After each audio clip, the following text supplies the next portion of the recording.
मराठा योद्धा मनोज जरांगे पाटील यांच्या उपोषणाचा आजचा दुसरा दिवस आहे। मुंबईतील गर्दी प्रचंड वाढत असून मुंबईत अक्षरशः जाम झाले। यामुळे जोरदार पावसात सुद्धा सरकारला घाम फुटू लागलाय। मात्र सरकार हॉटेल्स खाऊगल्ल्या बंद ठेवून रडीचा डाव खेळत असल्याचा आरोप आंदोलकांनी केलाय। राज्यभरातून दाखल झालेल्या मराठा आंदोलकांनी मुंबईच्या आझाद मैदानात ठिय्या मांडला होता। मात्र मुंबईत कालपासून सुरू असलेल्या पावसामुळे मराठा आंदोलकांनी या ठिकाणी राहणं असह्य झालंय। आझाद मैदान पावसामुळे प्रचंड चिखल झाल्याने मराठा आंदोलक काल रात्रभर छत्रपती शिवाजी महाराज टर्मिनस स्थानकातील फलटावर झोपले होते। आज सकाळी जागे झाल्यानंतर हे मराठा आंदोलक आझाद मैदानात जाण्यासाठी तयारी करतायत। मात्र आझाद मैदानाच्या परिसरात असलेल्या अनेक शौचालयामध्ये पाण्याचा पत्ता नसल्याने मराठा आंदोलकांची प्रचंड गैरसोय होतीये। या आंदोलकांना पॅकबंद पाण्याच्या बॉटल्स घेऊन शौचालयात जावं लागतंय।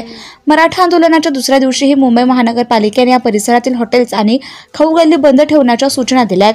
त्यामुळे पहिल्या दिवशी मराठा आंदोलकांच्या खाण्याचे प्रचंड हाल झाले। रात्रभर CSMT स्थानकात मुक्काम केल्यानंतर मराठा बांधवांनी आझाद मैदानाकडे कूच केली। मात्र आज सकाळीही या परिसरातील हॉटेल्स आणि खाऊगल्ली बंद ठेवण्यात आली आहे। त्यामुळे आता मराठा आंदोलकांनीच आपल्या बांधवांसाठी नाश्त्याची सोय केली आहे। परभणीतील एका मराठा बांधवाने या ठिकाणी नाश्त्याचा एक टेम्पो आणलाय। या ठिकाणी मराठा बांधवांना चहा, केळी आणि पोहे दिले जात आहेत। हे आंदोलन संपेपर्यंत आम्ही रोज या ठिकाणी नाश्ता आणू असे मराठा आंदोलकांनी सांगितले।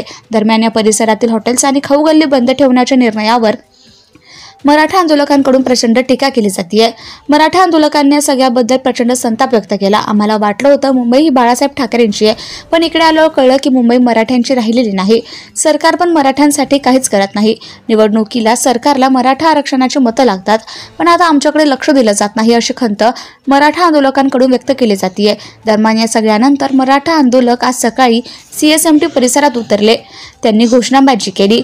मराठा आंदोलक रस्त्यावर उतरल्याने CSMT परिसरात मोठी वाहतूक कोंडी झाली आहे।